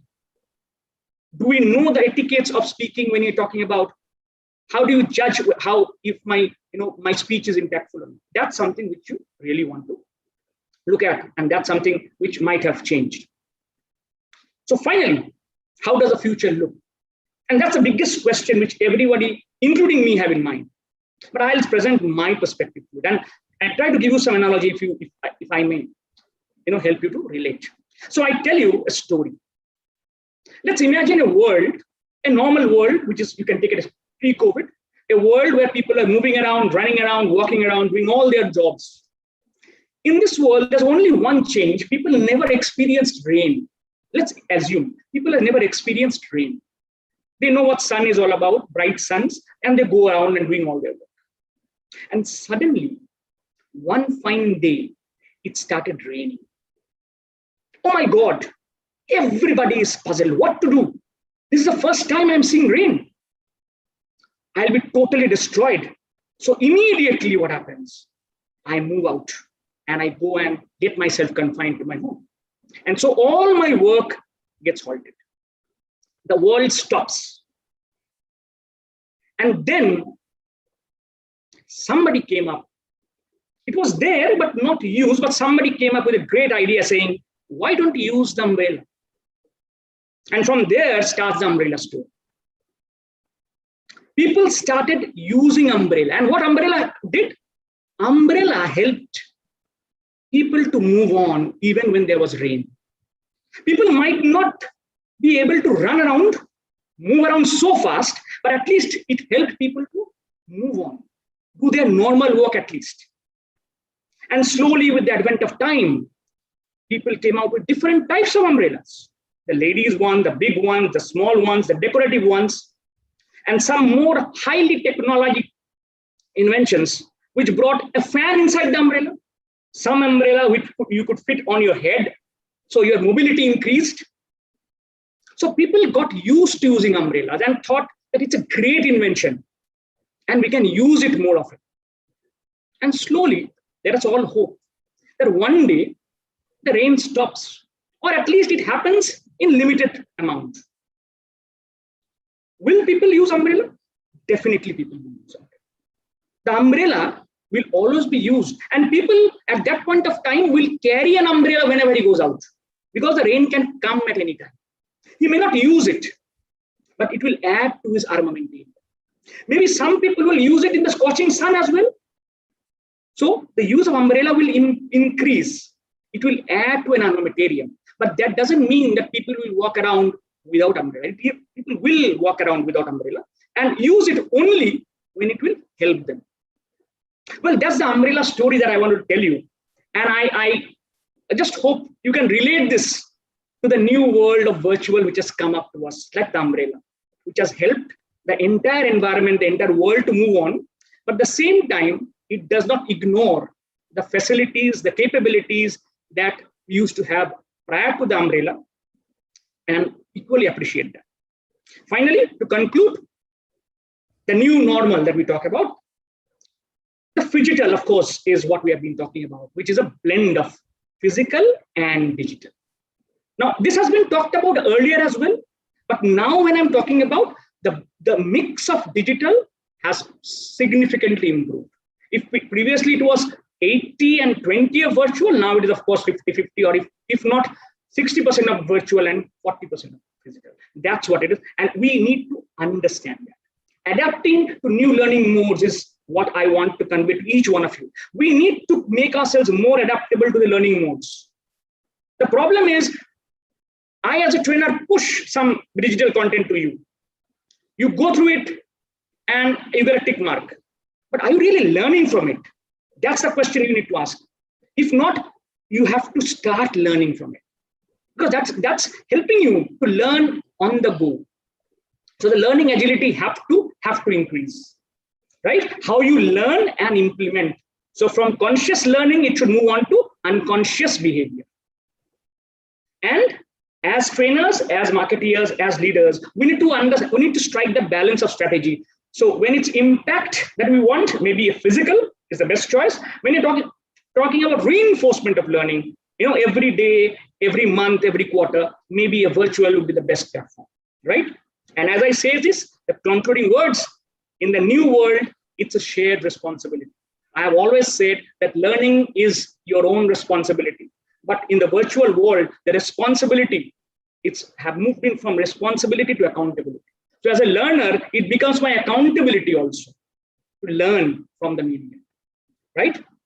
So I believe with this, I could have given you a glimpse of what I think can be a future and how we can be more future ready. So thank you very, very much for your patient hearing. Thank you. Thanks a lot. Thank you very much for the nice presentation what you've given. I really like the energy with which you have shared your presentation, right? And I'm very happy that the way you highlighted the importance of L&D function, especially in the COVID, right? So though the training importance, everybody was aware, but actually COVID has propelled the training right into the forefront. And you are absolutely right when you said that most of the BU heads were not exactly knowing what to do, how to keep people engaged, and training came as a savior. And that's one of the reasons why so many companies, they were involving the field force into various types of trainings, and training managers, they had hell of a lot work to do, right? So that was one. And then, of course, you have very nicely brought about as to, what are the changes which have happened, right? Because of this. I mean, and beautifully you have narrated that when the adoption of the virtual world came, what were the things we were missing, right? And beautifully you have highlighted that outdoor activities, the type of togetherness what people used to have in the training sessions, the social connect what people were having. And very nicely, what I really liked in this, the way you connected that, look, we all have evolved studying in the class. So when the trainings used to be in the classroom setting, people were able to really, acclimatize themselves with this training model. So that was there. And when the virtual came, I mean, people have to really learn all these virtual platforms, all these things. And of course, very nicely, you have highlighted one point that as a trainer, I mean, we may be quite well versed with all the digital tools, with which we want to impart the training. But ultimately, we have to ensure whether the recipient of that training, he is able to grasp it. Because if he is not able to grasp it, then I mean, whatever efforts you are undertaking, it's not going to pay the dividends. So very essential that whatever digital adoption you are going to have, first of all, you must ensure that down the line, everybody is able to completely assimilate that and then work upon that. And I really liked your story. Of course, Arpan used to give all the time beautiful stories, but I really liked the story, what you have highlighted, because it is true. It is absolutely true, because the COVID is not going to go away so easily. And how you are going to impart. So obviously a blended learning is the way forward. And one point, what Rinkesh ji also highlighted, and you're also highlighting shared responsibility, right? He also highlighted on that. You're also highlighting, because in training, one thing I want to tell very categorically, and this is being a part of the training industry, I always mention that any amount of training, the residual effect of that training is not more than 7 days, until and unless the line function supports in the implementation of that training. So therefore, when it's a shared responsibility of line function as well as the training department, I mean, then the impact people can actually have much better. So once again, thank you very much, Devjit, for this nice session. And I must say that beautiful comments were coming when all the speakers, they were presenting. And some of the comments I would like to highlight, like for instance, one comment was from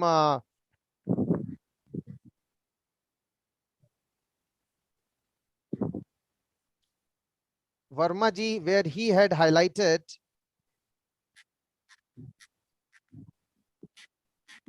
when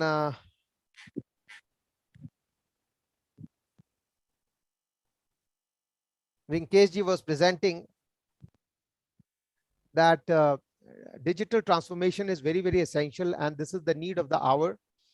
And Jagan has mentioned that IQVIA data, which was shared by the speaker, shows that 60% of the doctors prefer only face-to-face interactions with pharma companies.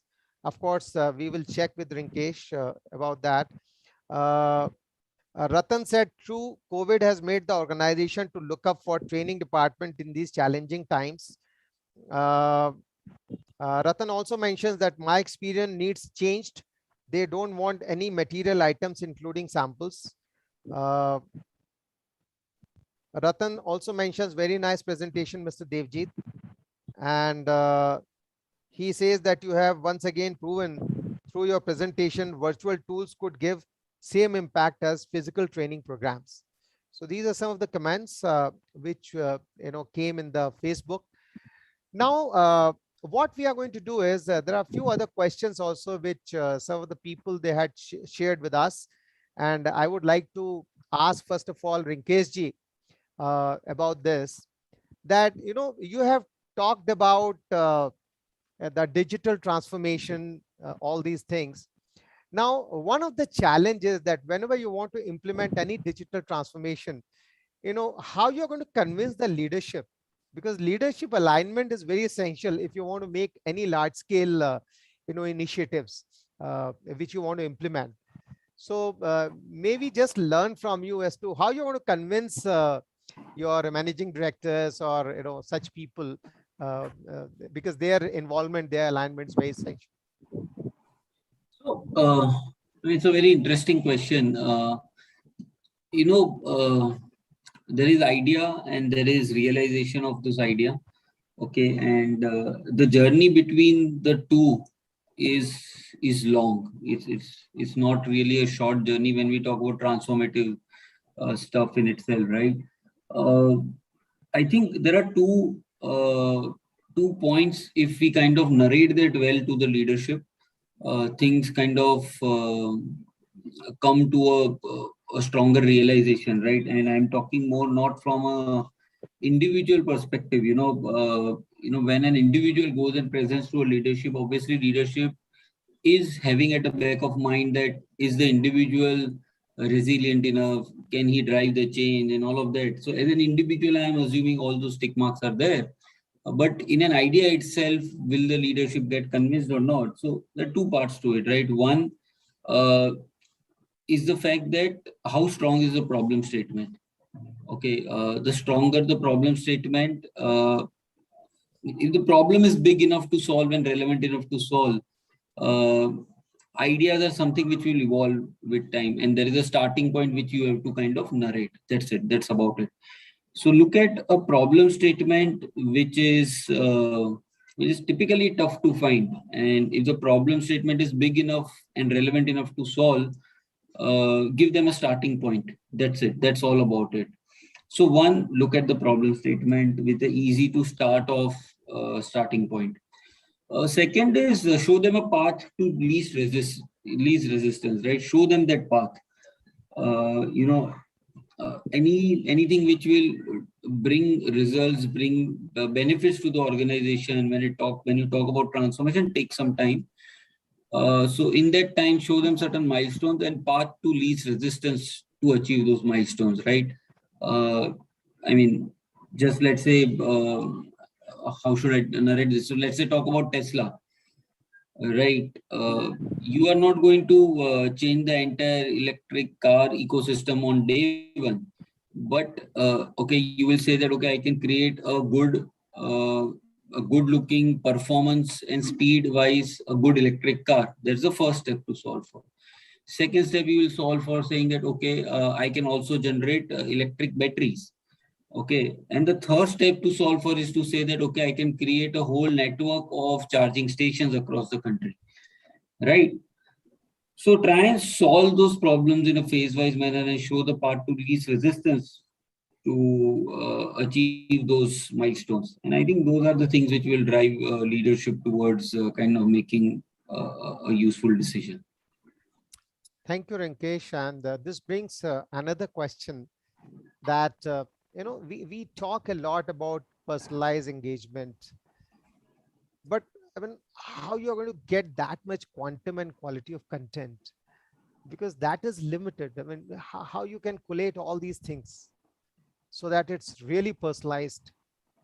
That's a very interesting question. It's a question which I think everyone struggles with, right? Let's say Devajit might struggle with content, right? Even for training consistently, right? I mean, typically the ask is that we are in the world of Facebooks and YouTubes and TikToks, right?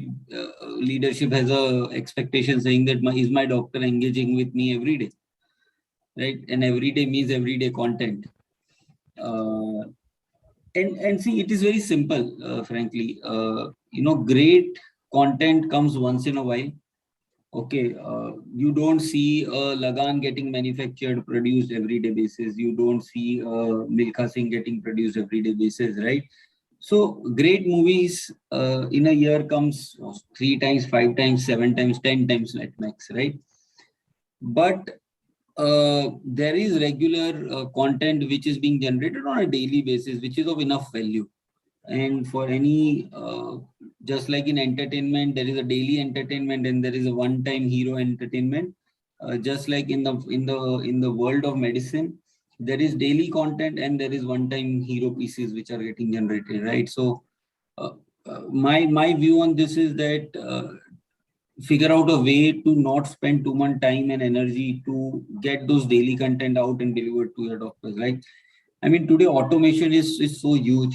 One of our RxSCM was sponsored, right? They have a tool where through automated systems, we can deliver content on a daily basis to doctors, which is relevant, which is specific, which is scientific, and which is of quality. Right, so look at automation pieces to kind of solve for daily quantum wise with minimum average quality being maintained, and look at do not kind of puzzle your mind with that you need to produce Lagan on a daily basis. That's going to happen once in a while. And lastly, any comments? There's like Ratan's question that the IQVIA, that study which you have shared, I mean, 60% of the doctors in that study, they preferred that physical interaction. So any comments on that? No, I think the study said that 60% of doctors today are not wanting to meet only face to face, minimum. And I think that was a study of 2019, and it's Things have 2 changed. years. I mean, 2 years is like it's an archaic study now, right? So in 2 years, I'm sure that 60% has now become 90%. Doctors don't want reps to meet only face to face. They want to meet reps, they want to meet face to face, but it's not the only medium, right? They want our reps to be armed with various other things and not just face to face. I think that's what the study mentioned. So Devjit, can I change the track onto you?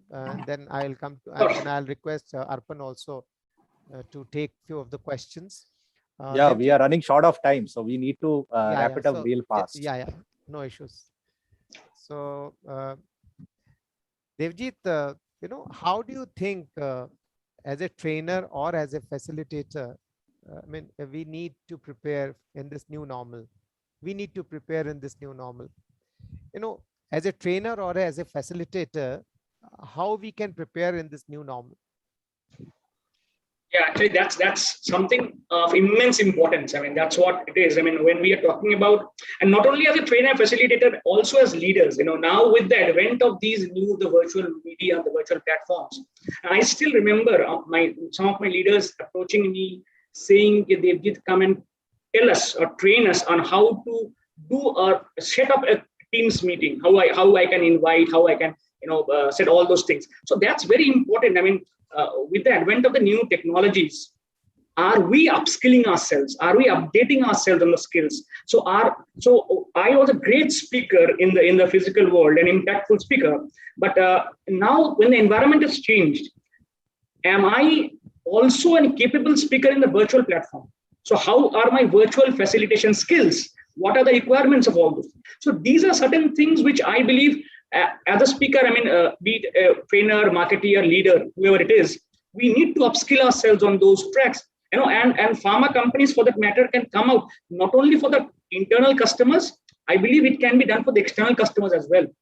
Because at one point of time, there are organizations who used to conduct speaking sessions for doctors who are more, the doctors who are more into CMEs and lectures. And now, so there's a scope for the pharma companies maybe to go and approach doctors, because doctors are also now doing virtual conferences, virtual CMEs, digital consultation. So what are the skills he require to at least create, if not similar, but equal effect or equal impact than which he used to have in the physical world. So it's very important to upskill us. Thanks, Devjit. And one last question with the permission of Arpan. What do you feel post-COVID? Are we going to go back face-to-face trainings, or it's going to be a blended one? A very tricky question, I must say, but yes. So I will definitely. So I'm thinking of all the aspects of the physical training. It may not be a go back, but it can be a complementary. It will be a complementary mode of training, which will definitely. Arpan, have you got some questions to ask? Yeah, there have been a lot of appreciations as well as questions coming over from YouTube and Facebook, but because of constraint of time, I thought, let me ask Shantanu the one question which I thought very pertinent. That does a resilient character need to have capability as a first criteria for success? Yeah, well, Arpan, actually, as I said or mentioned during my talk, see, capability comes next. First is your willpower, because if you have willingness, then only capability you can build. Capability cannot be the first criteria of success, because you take birth, you develop certain qualities, and capabilities comes out of that. So therefore, it is not the capability which is the major criteria become the success. Yes, it is major, but not the only primary criteria of success. First is the willing power. Exactly. And how does one go about preparing himself or herself to develop the quality of a resilient character? See, first of all, he has to accept the challenge. He has to have an open mind. He has to have a self-belief, and then proper homework. And that includes many things. As I said or made a mention about many factors which are responsible for having a proper resilient character, or maybe a proper analytical aspect of becoming a proper resilient character, he has to do a homework well, and then the confidence level he should have, and take care of that properly. He is bouncing back, and he should have a lot of openness to a lot of improvisation in between, because there could be a possibility that obstacles comes in between, and he has to change himself, or maybe strategic change has to be there at play. So therefore, these are the possible situation which one can keep in mind, and creating alternatives and creating possibilities are the major strength also for a person to become a right kind of a resilient. Fantastic. Thank you so much, Shantanu. Now I will hand it over to Raman sir so that he can take this session to its conclusion. So over to you, Mr. Raman. Thank you so much. Now we have to come the end of today's live Pharma Coalition LPC-69 young leadership sessions on the topic of digital mindset, resilience, learning and development, and many more in the pharma industry. Thanks LPC Forum platform for giving me start in the last part of the word of thanks. Instead of saying thank you, I would like to say all the best to speakers, because their journey started on the LPC Learning and Sharing Forum, and very nice, informative, useful, practical day-to-day experience sessions by the speaker, and a great, well-planned, time-bound show run by our both the LPC panelists. I would like to say all the best to all our live audience and the viewers.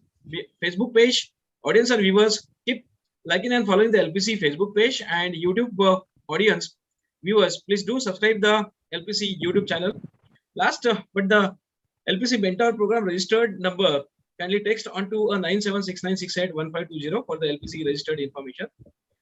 Here, lastly, I will like to just share my screen for the thanking to all the audience from the live on Facebook and YouTube for the LPC, and I will like to last thanks to all the three speakers, Mr. Rinkesh, Mr. Shanturu Banerjee, and Mr. Debaji Sarkar. So thank you so much for here. Here, before we conclude and end, I think we will just take a 1 minute take-home message from all three speakers, and then we'll go to the last hour, the thanking to our supporter.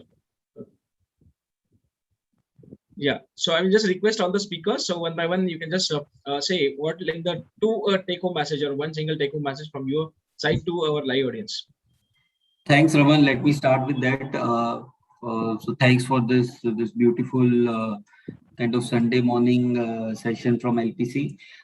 Just single take-home message. I think if you want to kind of be the person to drive the change, I think have those mindsets to kind of take on the challenges and just go with the storm, right? Don't think too much and go with it. Yeah, Shanturu sir.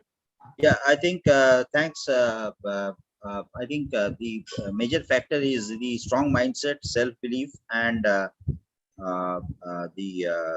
proper homework. Right.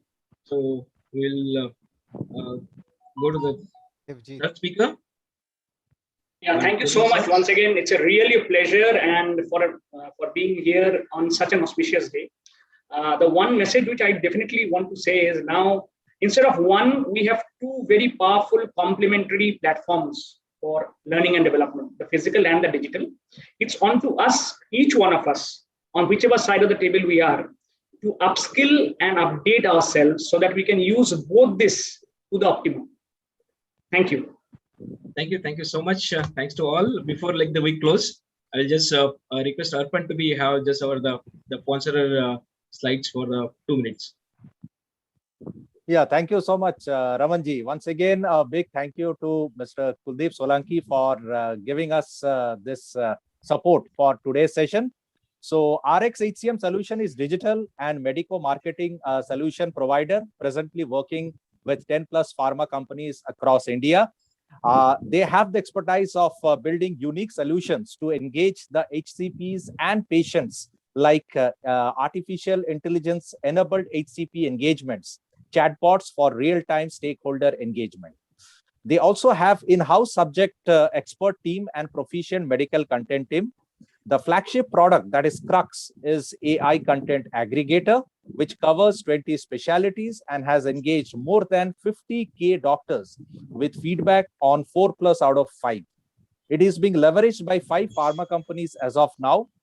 The KOL prolifier, it helps in profiler, helps in personalized feed and campaign creator for HCP engagement with field force mapping. RxHCM has deployed 9+ chatbot in pharma industry for HCP Connect patient support with CRM. Finally, RxHCM is also working with US-based IT company for Assure patient footfall model for clinicians and KOL profiling mapping in path to RX model. So thank you so much, Kuldeep ji and RxHCM for being so supportive for our session on 15th August. Thank you so much.